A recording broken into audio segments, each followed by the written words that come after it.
Merci pour votre fidélité d'écoute à Nana FM et bienvenue à ce premier numéro du débat de cette semaine. La Cour des comptes a publié depuis quelques jours déjà un rapport d'audit sur la gestion de fonds Covid pour le compte de l'année 2022, un rapport qui suscite débat et indignation au sein de la communauté togolaise. Nous abordons le sujet ce matin avec le président du nouvel engagement togolais, M. Djeri Tama. Président, bonjour. Bonjour. Merci d'avoir accepté encore notre invitation. Comme vous le savez, c'est toujours un grand plaisir d'être sur ce plateau, surtout avec toi. 91 09 71 71 ou le 96 61 58 58, les auditeurs ont la possibilité de réagir sur ces deux numéros à partir de 7h35 avec Stade Teco à la mise en onde. Je suis Norbert Djougadi.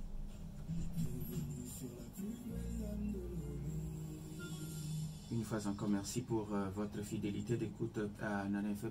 Alors, Président, chaque soir, avant le débat, le jour suivant, j'ai l'habitude de publier sur quelques plateformes. Et hier, quand j'ai publié votre nom, il y a une dame, je ne sais pas si c'est une jeune fille qui m'a envoyé ce message. Elle dit, je cite, « Merci, Monsieur Djeri Kumandega Tama. Vous avez prouvé à la jeunesse que quand on aime une femme, on l'amène devant Monsieur le maire. » Je ne sais pas si vous voulez réagir. Ben non, elle a tout dit. Je pense qu'aujourd'hui, il y a des valeurs morales que, au-delà de tout ce qui s'effrite et se délite dans nos sociétés, il y a des valeurs morales à entretenir. Et pour cela, il n'y a pas plus beau que de montrer à la société et à la loi, parce que quand vous allez devant le maire, c'est à la loi, la personne de votre choix, la personne qui partage votre vie, et la personne qui, bien entendu, va continuer à la partager de votre vivant, ou au-delà, parce que le choix que vous faites devant le maire vous lie pour l'éternité. Alors, merci. Alors, un rapport d'audit de la Cour des comptes circule depuis quelques jours sur la toile. Monsieur le Président, en français facile, quand vous avez vu tout de suite ce rapport, quelle était votre réaction? Choqué. Non, mais en plus, il faut préciser, parce que quand vous dites un rapport circule sur les réseaux sociaux, c'est un peu comme si OB, quoi, comme on le dit. Non, le rapport est sur le site internet de la Cour des comptes. Donc c'est un rapport qui est officiel, publié par la Cour des comptes, confirmé par le commissaire de la Cour des comptes. Donc ce n'est pas quelque chose qui se distribue sous le boiseau. Non, c'est quelque chose qui est officiel et qui est reconnu aussi par le gouvernement, puisque on en parlera certainement dans l'émission. Oui. Il y a eu une réaction du gouvernement. Donc oui, il y a un rapport officiel qui a été produit par la Cour des comptes. Et moi, ma réaction, c'est choqué, estomaqué, stupéfait. Je ne sais même pas quel autre mot je vais trouver. Par le contenu de ce rapport qui est proprement, comme on l'a dit, stupéfiant. Et la réaction que j'ai eue, je n'étais pas au pays. Comme on l'a introduit plus ou moins, j'étais à l'étranger. Mais j'ai vraiment les boyaux qui m'en ont été retournés à lire les éléments contenus dans ce rapport. Alors, en français facile, que dit le rapport? Non, bon, en français, il y a trois choses à savoir. Le rapport d'abord porte sur les activités de riposte et de résilience opérées donc par le fonds de solidarité, de riposte et de solidarité sur le Covid en 2020. Ça s'arrête à 2020. On va ni en 2021, ni en 2022. Donc, période où on nous a piqué de partout, là, on n'en parle pas encore. Premier élément. Le deuxième élément, sur près de 33 observations, hein, c'était ça, la Cour fait ressortir les irrégularités, les insuffisances. Moi, j'appelle même les malversations. On en parlera peut-être si on a le temps. Contenu dans l'audit qu'il a fait, puisqu'au fait, il s'agit de faire un audit, donc d'aller dans les ministères, les institutions, voir comment on a géré cet argent-là. Et puis, assez curieusement, et c'est le troisième élément qui fait choquer, c'est que quand on a cité quand même donc 33 observations, qui sur une bonne partie relèvent des insuffisances et de mauvaise gestion, on dit tout va bien circuler. Parce qu'en fait, on a l'impression que ce rapport a été édité par deux personnes, deux entités, deux bureaux différents. Il y a un qui donc relève les insuffisances, et puis un autre qui ne lit pas ce qui a été relevé, et puis fait une conclusion disant non, non, tout va bien. Voilà, c'est ce qui fait, c'est ce qui explique en réalité, pour ceux qui ne nous comprennent pas, c'est ça. En fait, en réalité, on a mobilisé pour le fonds de riposte et de résilience 108 milliards. 108 milliards sur une prévision de 400 milliards. Et sur les 108 milliards, il y a eu 26 milliards qui ont été débloqués pour la riposte et puis 82 milliards qui ont été débloqués pour la résilience. Et donc, l'élément le plus important, et la Cour des comptes le dit, le fonds utilisé pour la résilience a été utilisé dans l'orthodoxie. Encore que même quand il a fini de dire orthodoxie, il vient soulever des insuffisances. Maintenant, les fonds, les 26 milliards utilisés dans la riposte, ben, il y a énormément d'incohérences, d'incongruités. Et c'est ça qui fait l'objet d'une bonne partie des observations de la Cour des comptes. Voilà, donc 108 milliards, il n'y a pas eu plus. Sur les 108 milliards, 26 milliards où on a fait sortir l'argent directement. Et puis 82 milliards qui ont été gérés dans le cadre des institutions, des ministères, ainsi de suite. Voilà. Pour le gouvernement, l'opinion fait une lecture biaisée de ce rapport. Vous avez sûrement lu le communiqué du gouvernement. Quelle a été aussi votre réaction par rapport à ce communiqué? Bon, c'est que le gouvernement considère que 8 millions de Togolais ne savent plus lire. Parce que moi, la question que je me pose, c'est que pourquoi ils ont dit... S'ils avaient une telle réponse à donner, pourquoi ils ont diffusé la chose? Il fallait garder ça entre eux. Ce n'est pas la première fois qu'on dénonce la mauvaise gouvernance, la corruption, le clientélisme, tout ça là dans ce pays, on le dit tout le temps. Mais s'il ne fallait pas... En fait, le truc, c'est qu'on se dit, mais ils ont voulu énerver les gens. Parce que quand vous lisez les 33 observations qui sont à charge, et que vous lisez la conclusion et que le gouvernement vient prendre la conclusion, c'est-à-dire que c'est un peu comme on te prend, on t'attrape dans la rue avec la moto de quelqu'un. La plaque, tout ça là, c'est vraiment la moto de quelqu'un. On reconnaît, Tom, tu reconnais que oui, c'est la moto de quelqu'un. Et quand tu as fini de reconnaître que c'est la moto de quelqu'un, on dit au fait, tu n'as jamais rien volé. C'est exactement ça. C'est-à-dire que toi-même, tu reconnais que oui, c'est la moto de quelqu'un. On te la retire, ou bien on te la retire même pas. Mais tu reconnais que oui, c'est la moto de quelqu'un. Et puis après, on dit, ben, finalement, non, il n'y a pas eu de vol. Parce que c'est ça. Si vous prenez les 80, c'est un rapport de 86 pages. Sur 87 pages, c'est à charge. Et à la 86e page, on vous dit non, tout va bien. Et le gouvernement prend le non, tout va bien, en disant, ben, vous voyez bien que tout. Non, mais ça n'a pas de sens, il fallait juste ne pas diffuser. Et aujourd'hui, nous ne serons pas en train de faire cette émission. On parlerait de mon voyage de noces, tout le monde serait content. Mais là, c'est que on diffuse la chose, on énerve tout le monde parce que là, on demande aux Togolais de serrer la ceinture, on demande aux Togolais parce que il y a la vie chère, ainsi de suite. Et puis vous découvrez qu'en 2020, pendant que nous tous, on était en train de s'enfermer parce qu'on a dit que le Covid allait tous nous tuer, ben, des gens profitaient quand même pour se mettre bien. Et ça, c'est pas bien. Alors, à l'Assemblée nationale, est-ce que vous allez interpeller les gens? Oui, bon, je vais interpeller. C'est-à-dire que bon, maintenant après, vous savez, la procédure parlementaire, c'est que tu interpelles et on te répond comme on veut. Aujourd'hui, à la limite, si ce n'est pas parce que nous voulons faire bien les choses et mériter notre salaire à l'Assemblée nationale, à la limite, on n'a même pas besoin d'interpeller, puisque ceux qu'on va interpeller disent que tout va bien. C'est ça, c'est-à-dire que, à la limite, on nous a coupé les herbes sous les pieds. Moi, je me disais que on va avoir peut-être même une conférence de presse du gouvernement en disant « Ah, ben nous venons de découvrir des choses, on n'était pas au courant, et donc on va essayer de voir pourquoi on a pu faire, par exemple, un logo à 15 millions. » Moi, je vais devenir graphiste à cause de cette histoire-là. Parce que, honnêtement, un logo à 15 millions, je veux bien. Même si c'est 10 millions, là, je prends. Vous comprenez? Donc, on dit, bah, écoutez, voilà, on ne comprend pas, on aimerait bien comprendre. On va faire les enquêtes pour voir. Et s'il y a des endroits où l'argent a été perçu, alors qu'on ne le veut pas, on va demander à ce que cet argent-là soit restitué parce que c'est votre argent à vous et moi. Mais, donc, du coup, oui, à l'Assemblée nationale, moi, je vais faire des interpellations pour la forme, en espérant que peut-être d'ici là, les choses changent. Parce qu'on ne peut pas laisser passer ça. On nous paye, nous, pour contrôler l'action du gouvernement. Vous savez, je vais vous donner un exemple. En 2021, j'ai interpellé la ministre de l'économie numérique sur la gestion. Non, fin 2020. C'est même pas 2021, fin 2020. J'ai interpellé la ministre de l'économie numérique sur la gestion de nos vicis. Parce que, vous vous souvenez, en 2021, j'ai été l'un des rares députés à avoir pris les maigres sous que j'ai, acheté des vivres et me promener de maison en maison pour distribuer. J'ai mis 9 millions dans cette histoire-là. Et donc, quand on dit que le gouvernement a mis 13 milliards, il dit, ben, j'aimerais bien voir comment vous avez fait. Parce que quand vous allez de gauche à droite, les gens vous disent, on n'a rien reçu. Partout, c'est-à-dire que les gens qui étaient éligibles vous disent, on n'a rien reçu. On dit, ben, expliquez-nous la chose. J'ai envoyé une interpellation. Bon, on m'a envoyé balader. On a dit, bon, on vous expliquera. Il y a l'INSIL qui vous donnera des réponses. Sinon, tout a été fait dans les normes de l'art. Et puis, c'est fini. Donc, en réalité, quand on parle d'interpellation parlementaire, c'est que vous posez une question, mais on vous répond quand on veut. Et une fois qu'on vous a répondu, c'est pas comme on est ici, si tu me parles mal, je te parle mal.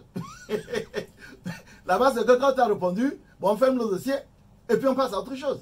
Donc, voilà, nous, moi, je pense à mon niveau et au niveau du groupe parlementaire NFPDP, on va interpeller en espérant peut-être qu'on aura de meilleures réponses que celles qui ont été faites à la Cour des comptes. Sachant très bien que vous imaginez qu'il y a des ministres qui ont refusé même de répondre au truc qu'on demande de la Cour des comptes. Ce qui est normalement dans un autre pays, ça par exemple, ça vous donne droit à une démission. Parce que vous ne pouvez pas ne pas répondre à la Cour des comptes qui est chargée, bien entendu, de certifier la plupart des comptes de l'État. Alors, pour certaines personnes, le communiqué du gouvernement, c'est une communication en temps de crise. Quelle communication en temps de crise? C'est parce que, bon, on ne veut pas tout de suite dire que oui, voilà, il y a ça, il y a ça. Mais qu'est-ce que quelqu'un les a forcés à communiquer? La Cour des comptes a sorti son affaire. Si vous n'êtes pas prêt, vous vous taisez, ou bien vous dites, comme je le dis, la communication de crise, l'un des premiers éléments de la communication de crise, c'est la déviation. C'est de dire, ok, nous avons pris compte, nous allons voir exactement de quoi il s'agit. Mais c'est tout simple. Et là même, nous savons tous dans ce pays que les rapports n'aboutissent jamais, les enquêtes n'aboutissent jamais. Mais au moins, ça va faire l'impression qu'on nous respecte un peu, quoi. C'est-à-dire qu'au moins, on va dire, bon, ils se sont rendus compte que l'affaire là n'est pas bonne. Mais là, dire que tout va bien, aïe, c'est quelle histoire ça? Ça n'a pas de sens. C'est-à-dire que bon, c'est pour ça que je dis, quand on nous dit qu'on a mal lu, ça veut dire qu'on considère que nous, dans notre pays, on a l'un des taux de scolarisation les plus élevés du Togo. Quand nous envoie à l'école, on fait nos études, on a nos diplômes, tout ça, moi j'ai 2 masters. On fait tout ça, on revient, on apprend donc à lire et écrire, et puis on nous met un rapport de 86 pages, et après on dit non, vous avez mal lu. Ben, ça, c'est le commis à Zébé-Niaouan. Alors, Président, il y a cette autre information qui concerne la déclaration des biens et avoirs. Et pour l'opinion nationale, ça ne va rien donner. Ah oui, mais si on vous dit sur un rapport de 86 pages, avec tout ce qu'on a mis, qui n'a rien à voir, ben, comment est-ce que vous pouvez avoir une confiance dans la déclaration des biens? Enfin, en termes de parallélisme, non, ça le fout mal. Parce que si on vous dit, il y a eu 26 milliards qui ont été utilisés dans le cadre de la riposte, et la Cour des comptes même dit qu'il y a des irrégularités, qu'on a payé des gens, alors qu'ils étaient supposés travailler bénévolement. On les a payés. Et on ne sait même pas pourquoi un matin on paye quelqu'un 3 millions, le lendemain on lui paye 200 000 ainsi de suite. Il n'y a absolument aucune justification. Que, en faisant le benchmark, parce que c'est ce que la Cour constitutionnelle dit. La Cour constitutionnelle dit, nous avons fait notre étude en faisant le benchmark. Le benchmark c'est quoi? Pour les auditeurs, parce que ça c'est gros français, on a l'impression que c'est quelque chose. C'est comparaison. C'est-à-dire que nous comparons une prestation. Je prends le cas par exemple du logo. Nous comparons les prix qui se font dans le pays et les prix qui se font dans la sous-région. Et à partir de là, nous évaluons si est-ce que c'est correct ou pas. Je vous donne un dernier exemple. Quand on a fait le PND, on a lancé un concours du logo du PND. Et c'est des gens qui ont concouru à travers l'Afrique. Le jour où on remettait le prix de celui qui a gagné le concours du PND, moi j'étais là, c'était au palais, non, 2 février. Le chef de l'État m'était là. Vous savez combien on lui a donné? 1 million. Un logo qu'on a pris le temps de préparer depuis longtemps. C'est même quelqu'un qui est venu du Niger pour le 1 million là. PND. Et donc, on arrive à donner pour le PND un logo qui a été fait par une société remasterisée, machin, truc, à 1 million. Et puis quelqu'un nous fait un logo, on a l'impression qu'il a pris le crayon, il a tracé 2 ou 3 choses là, 15 millions. Mais donc, le benchmark, automatiquement, doit dire, ben, au Togo, en règle générale, un logo, moi, quand je fais un logo, je paye, quand j'ai bien payé, hein, parce que je suis mauvais payeur, je me paye 50 000. Comprenez? Donc, ton logo peut être fait au Togo ici à 15 millions. Et on dit, non, c'est bon, circuler, il n'y a rien à voir. Qu'on a pu commander du riz pour 8 milliards, et que quand des gens pensent le nombre de kilos sur les 8 milliards, ça nous fait 270 000 francs le kilo. Pardon, moi, même si à cause de ça, je vais devenir cultivateur de riz dans ce pays. Parce que si je peux vendre 1 kilo de riz à 275 000 à mon frère, s'il y a une tonne de riz, je deviens milliardaire. Donc, qu'on puisse faire sortir ça, tous ces éléments, et après qu'on nous dise que non, tout va bien, non, tout va pas bien. Donc, on va essayer d'interpeller. On verra la réponse qu'on nous donnera. Mais au moins, je pense que l'opinion nationale et internationale reconnaîtra quand même que dans ce qui a été sorti, nous avons quand même fait des interpellations. C'est pour ça qu'on nous paye d'ailleurs. 91 09 71 71 ou le 96 61 58 58. Les auditeurs maintenant la possibilité sur nos 2 numéros. 91 09 71 71. Nous avons un premier auditeur en ligne. Nana FM, allô? Allô? Oui, bonjour. Pélé, comment allez-vous? Oui, allez-y, on vous écoute. Bonjour, monsieur Pélé. Merci beaucoup. Vous avez le pouvoir de purification. Vous avez le pouvoir exécutif. Vous avez l'exécutif qui peut se passer à côté. Ce que moi je voudrais dire, c'est que Covid est encore, c'est-à-dire le Togo devenu, je ne sais pas comment, quelle attribution on peut donner à ce pays de Togo. C'est de la gabegie, c'est de la nation, c'est de... On ne sait plus quoi. On ne sait plus. Parce que si aujourd'hui, avec le Covid, la Covid qui est arrivée, je pense que c'est en fait dont le gouvernement a dit 6 mois pour l'état d'urgence sanitaire, c'est vous qui avez dit non. Il faut aller à 1 an, parce qu'il y a beaucoup de choses là-bas à faire. C'est ce que vous avez dit à ce moment-là. On ne sait pas ce qui était là-bas pour la Covid, qui ne vaut rien pour l'Afrique. C'est-à-dire, cette maladie-là ne vaut rien pour l'Afrique. On le sait. Les intellectuels, nos intellectuels, nos élites, tout devait aider ce pays, l'Afrique, à préférer, à trouver une opportunité pour détruire encore l'Afrique. Encore de plus. Et c'est ce qu'on a en train de voir. Péré, allô? Oui, allô? Votre question, s'il vous plaît. La question est déjà. Oui. C'est très bien. Tout ce qui se passe aujourd'hui, ce n'est pas pour ce que pour le médicament. Pour dire qu'on attend des tuer de la... Merci beaucoup, Péré. Nous avons un autre auditeur en ligne. Nana FM, allô?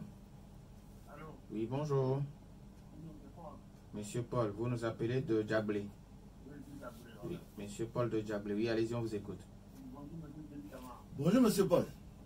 Oui, mais moi, je me demande pourquoi il y a toute cette situation autour de cette histoire France. Ce n'est pas la première, il y en a eu 15, plus même, il y a eu bien. Je ne sais pas si cette accusation-là, je ne sais pas s'ils sont encore nouveaux les derniers. Bon, maintenant, M. Médicament, vous êtes à l'Assemblée, vous représentez la population, mais tout ce que vous faites n'a pas d'impact sur le gouvernement. Que vous dites, que vous faites n'importe quoi, bien. Est-ce que ça vaut encore la peine d'être là-bas ou parler seulement? Merci beaucoup à Monsieur Paul de Djablé. Nana FM, allô? Oh, bonjour. Oui, bonjour. C'est Bozambo. Monsieur Bozambo, oui, allez-y, on vous écoute. Ok, honorable, bonjour. Bozambo, vous m'avez manqué, ça fait longtemps. Oui. J'espère que vous allez bien. Oh, je me porte très très bien. Parfait. Vous, M. Abbas, Kaboua, vous avez sorti et vous avez dit non. Le peuple togolais vous soutient. Donc, il faut réagir en tant qu'un député élu par le peuple. Comme un député qui est élu par le peuple. Le peuple est derrière vous. Si on veut nous tuer tous les Togolais vont mourir dans cette affaire. Il y avait une sortie de Kofi Tueta la fois passée, le rapport. Aujourd'hui, le monsieur ne trouve pas dans ce pays jusqu'à présent. Et le cas de Covid, c'est vous les honorables qui vont aider la Cour de compte, interpeller les ministres de venir avec des preuves juridiques et pourquoi pas jusqu'à présent le cours d'appel n'a pas encore saisi ces dossiers. C'est ça que moi je pose la question. Si c'est politique, le procureur sort. Nous prions que le procureur sorte dans ce dossier-là. Et M. Adégué lui-même, il est venu sur les médias disant que si quelqu'un peut bouffer de l'argent de Covid, la personne sera maudite. Merci à monsieur, merci beaucoup à monsieur Bozambo. Nous avons un autre auditeur en ligne. Nana FM, allô? Allô? Oui, Michel, bonjour. Oui, bonjour, monsieur Nambert. Comment allez-vous? Je vais bien. Allez-y, bonjour, honorable. Bonjour. Vous savez, notre pays tel qu'il est, vous aurez beau crier, dire tout ce qui est de la morale, et les gens sont toujours insensibles. Je crois que nous tendons vers une déliquescence morale totale. Et ça, c'est l'anarchie, c'est la catastrophe. Je dis tout simplement que cette fois-ci-là, il faut que le président Ford prenne des sous chez les gens, parce qu'ils n'ont pas bouffé ça, ils ont caché. Et vous comprendrez pourquoi, au moment de la Covid, les gens étaient au premier rang et ils passaient sur les radios et nous martelaient, nous criaient dessus, nous ont même entraîné la chute de certaines petites et moyennes entreprises dans la pauvreté aujourd'hui à cause de leurs intérêts. Donc, moi, je sais que Monsieur Diri, ce que vous faites à l'Assemblée, ça se fait sentir, mais seulement que on est dans une situation où on ne gère pas les choses dans les normes. Parce que les normes, c'est que quand on vous interpelle, vous devez réagir. Et un ministre se croit plus puissant qu'un député ou bien que l'Assemblée nationale. Vous imaginez? Merci. Et donc, moi, je dis tout court que c'est le président fort qui doit taper sur la table et nous récupérer tous ces sous pour les passer. Voyons la scène. Merci à Michel. Merci à Michel. Nous avons notre auditeur dans FM. Allô? Allô, bonjour, monsieur Basile. Ça va bien. Éloignez-vous un peu de votre poste récepteur, s'il vous plaît. Ça va? Oui, ça peut aller. Oui. Alors, je salue l'invité. Bonjour, monsieur. Alors, c'est pour vous dire que je ne sais pas pourquoi tout le monde s'embrouille à propos de rapport. La route Lomé, vraiment, c'est pas ça. Mais qu'est-ce que vous avez vu? Ce sont les ministres de notre État qui étaient à la base de ça. On a voulu même épingler ceux qui ont voulu sortir la tête dans le plat. Quand bien vous parlez de 39 milliards, je ne sais pas pourquoi vous vous gênez pour ça. Ça ne donnera rien.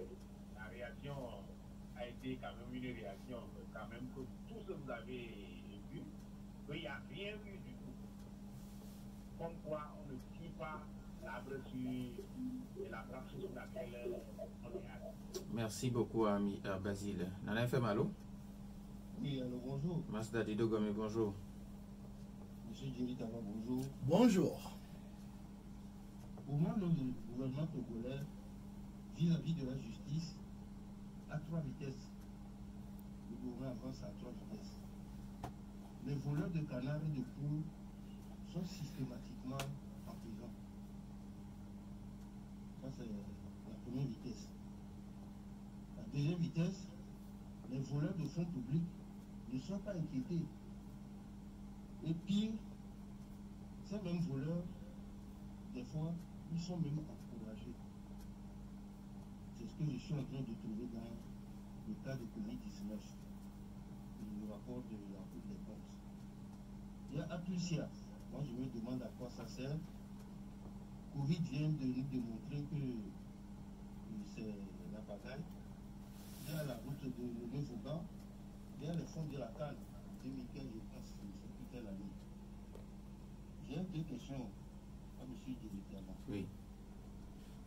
À quoi ça sert pour les députés d'interpeller les ministres qui se sentent à l'aise et n'ont même pas aucune crainte vis-à-vis de l'Assemblée nationale, c'est-à-dire devant le peuple?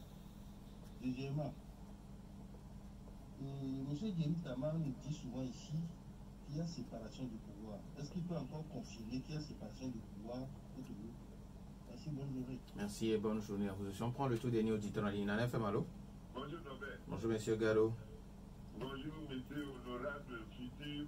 Vous-même vous comprenez le reste. Non, pardon, tu peux dire tout ça là, j'attends mon cadeau de mariage, il ne faut pas me tromper ici. Non, futur président, je dis, c'est pas futur. Oui, mais envoie-moi le cadeau de mariage d'abord, après on verra. Ah d'accord, ok. Vous êtes visible, franchement, parmi la population, vous êtes visible. C'est-à-dire parmi les honorables plutôt. Mais honorable à Bakabo aussi. Mais il y a beaucoup d'autres.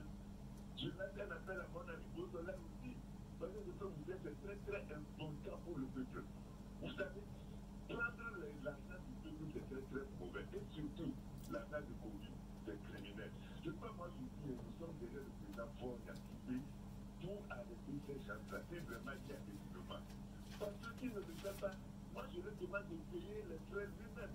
Ce qu'ils ont détourné. Donc de payer, puis c'est fini, c'est ses amis de payer lui-même, et puis c'est fini. Mais nous sommes derrière lui pour les arrêter quand même. On aura continué comme ça. Merci, bonne journée. Merci et bonne journée à vous aussi, monsieur Garo. Je pense qu'on va donner maintenant la possibilité à l'honorable de répondre.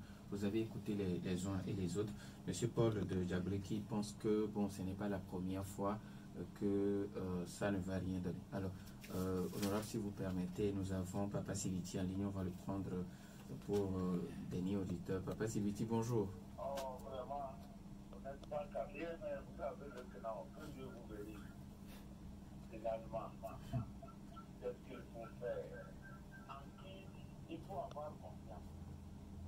La Cour des comptes qui crée des gens de maintenant le gouvernement.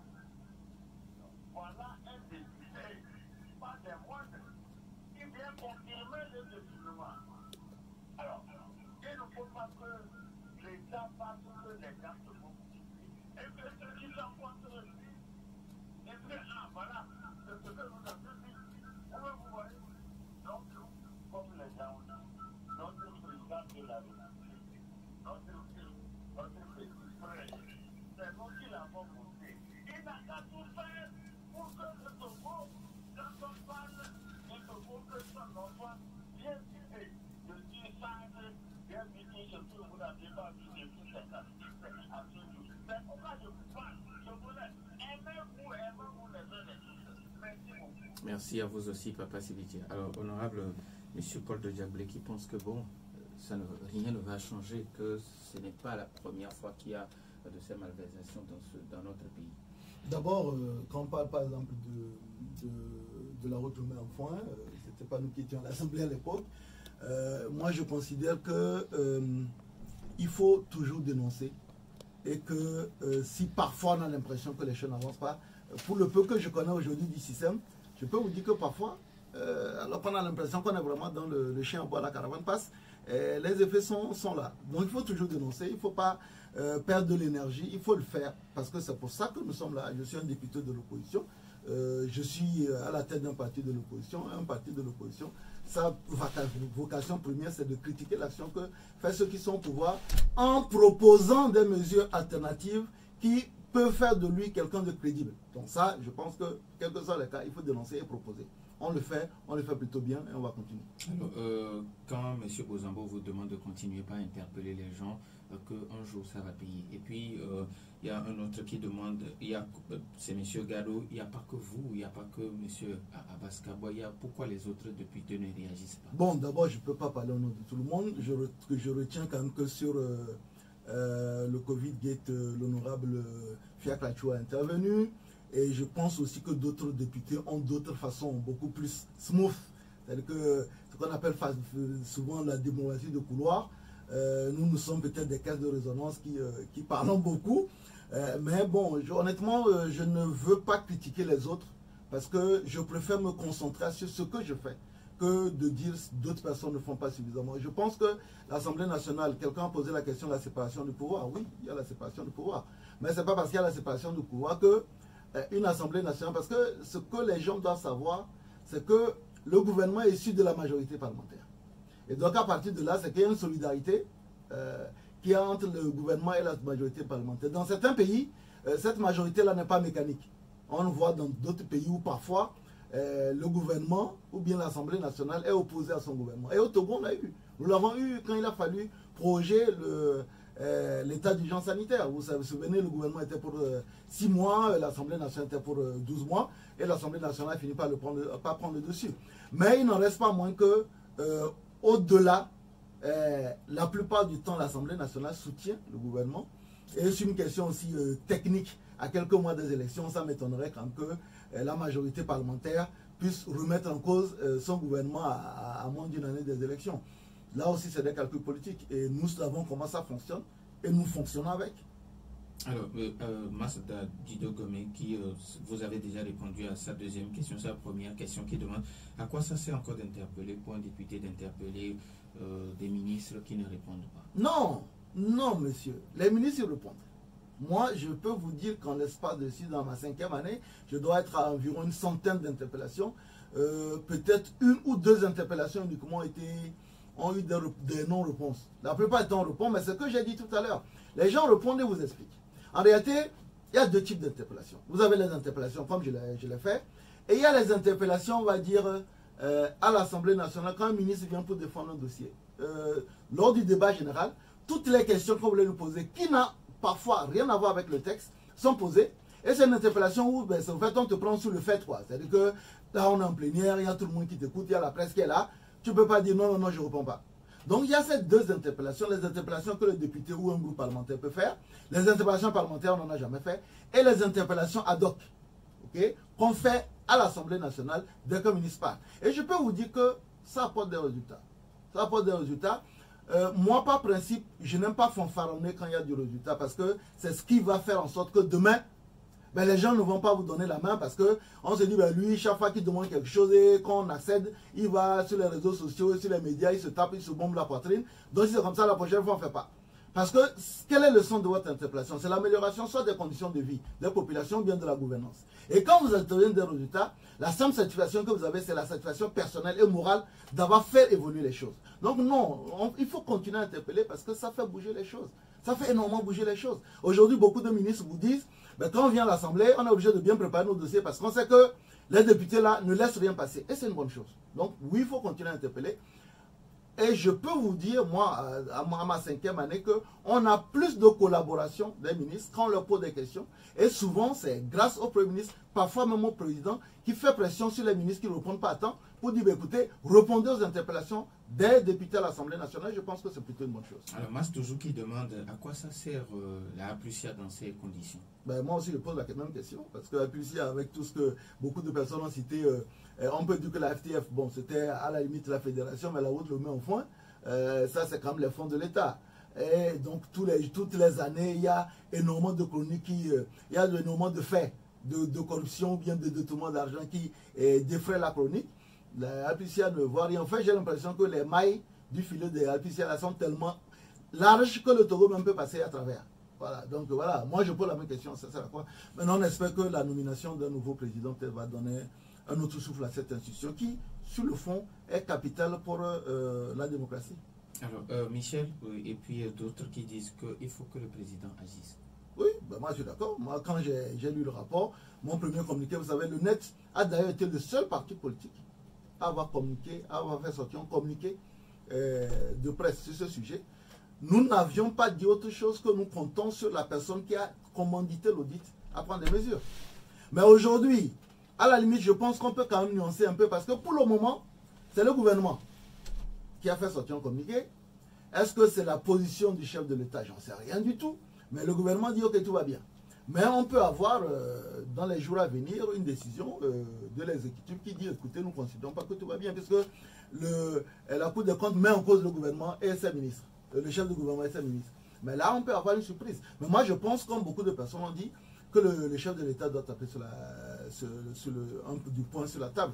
Parce qu'il y a des énormités qui sont telles qu'on ne peut pas laisser passer ça. Il faut quand même que le président, qui est le président de tout le monde, que vous ayez voté pour lui ou non, que vous soyez opposant ou non, jusqu'en 2025, il est notre président, mais qui montre quand même qu'il est là pour la veuve, l'orphelin, la personne qui est dans la précarité, et que par rapport aux efforts qu'on demande aux Togolais, qu'on ne peut pas laisser passer ça.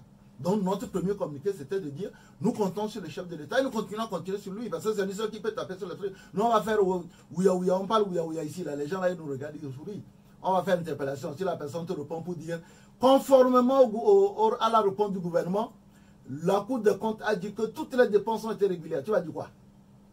Parce que la Cour des comptes, on dirait c'est deux personnes, quoi, les deux visages du Janus. D'un côté, on dit que non, tout ne va pas, et puis après, on dit que non, tout va bien. Et donc, si tous les ministres répondent conformément à la conclusion de la Cour des comptes, toutes les dépenses ont été régulières et conformes aux règles de procédure de l'administration générale, tu dis quoi? Tu te retrouves comme un con, en fait. Donc aujourd'hui, la seule personne qui peut sortir de cette situation, c'est le chef de l'État. Nous avons un auditeur en ligne. Alain Femalo. Oui, bonjour. Oui, c'est Ali. Monsieur Ali, oui, allez-y, on vous écoute. Oui, félicitations encore à notre invité.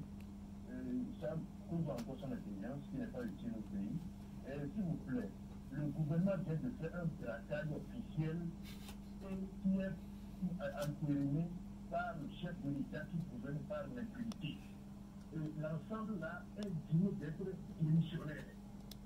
Tous doivent démissionner pour être à la portée de la justice. C'est le devoir du procureur de la République de nous éclaircir ceci et non être à la guerre ou bien à la fuite pour arrêter nous qui appelons à la radio ou les opposants. Voilà son travail est prévu. Il doit se constituer à la place de la population pour tenter procès contre ce gouvernement pour vous. Merci. Merci à vous aussi, monsieur Ali. Nana FM, allô? Allô? Oui, bonjour. Bonjour, monsieur Nobel. Monsieur Kokou, comment allez-vous? Oui, allez-y, on vous écoute. Bonjour, monsieur Delitama. Monsieur Kokou, vous m'avez manqué, comment vous allez? Je vais bien. C'est bien, ça me fait plaisir de vous écouter. Ok. Écoutez, monsieur Delitama, lorsqu'on pique depuis le sommet de l'État, le chef de l'État, il est là, il dénonce les institutions, toutes les institutions de la République sont là. C'est pour la dénonciation seulement. Maintenant, à qui appartient le pouvoir de les gens? En plus, il y a l'autre façon, le président demandait à ce qu'on fasse tout pour qu'on puisse leur donner, on puisse changer leur loi pour leur donner plus de force pour attraper les gens. Qu'en pensez-vous? Secondo, concernant la Covid, en ce rapport, nous ne fait ni froid ni chaud. Mais ce que je voudrais demander, on constate qu'il y a des allègements dans ce histoire de Covid. Mais nos frères qui sont en prison, ils ne bénéficient pas de cet allègement. C'est 3 jours de vie qu'on leur a donné quand le Covid est arrivé.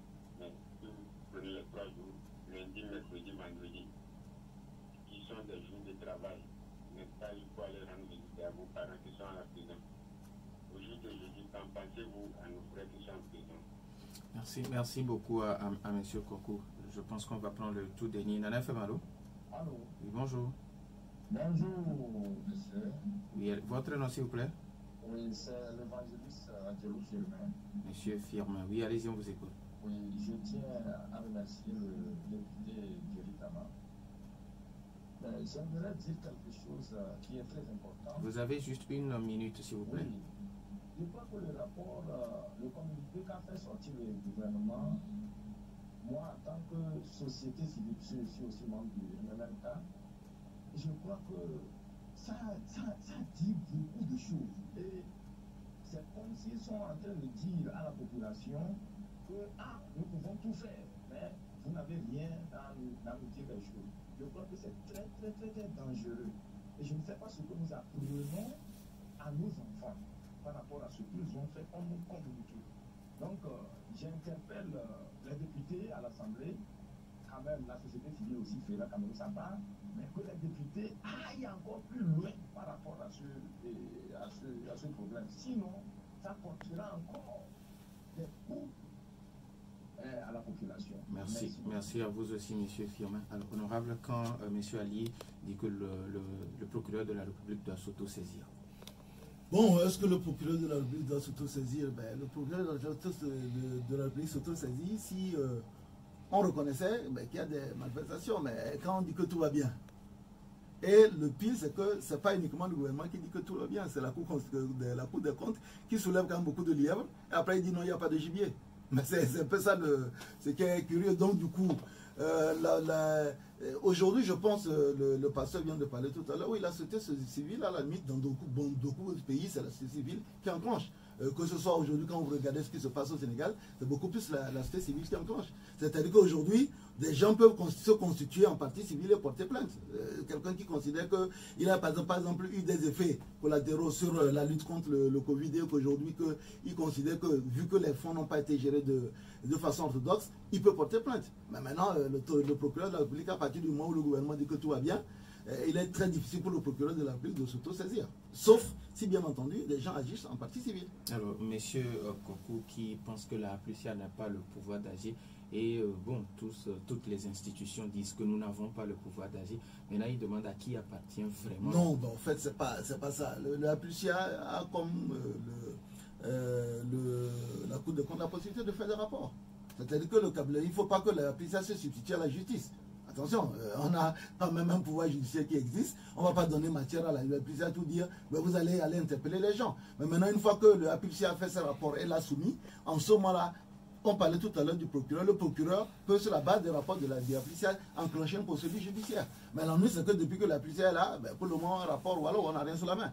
Voilà, donc le truc, c'est que d'abord qu'ils fassent le premier travail à faire sortir des rapports, comme la Cour des comptes vient de le faire, en disant voilà, nous avons investigué, même sur la base de ce que la Cour des comptes vient de sortir, nous avons investigué, nous avons trouvé qu'il y a telle chose, et nous soumettons ce rapport. En ce moment-là, on peut dire, ben, pourquoi les policiers qui est chargé, bien entendu, de trafiquer et de traquer toutes ces malversations, pourquoi le rapport de la police est là, et personne ne fait rien. Donc pour moi, je pense qu'il faut d'abord qu'on ait un rapport, et en ce moment-là, on peut crier. Alors, honorable, il y a un auditeur qui me demande, est-ce qu'aujourd'hui vous êtes prêt à s'y prêter à cet exercice de déclaration de biens et des avoirs? Moi, de toute façon, je mets bien là, même s'il y avait même pas ça, tout le monde, je peux même demain, si vous voulez, sur ma page, vous dire ce que j'ai.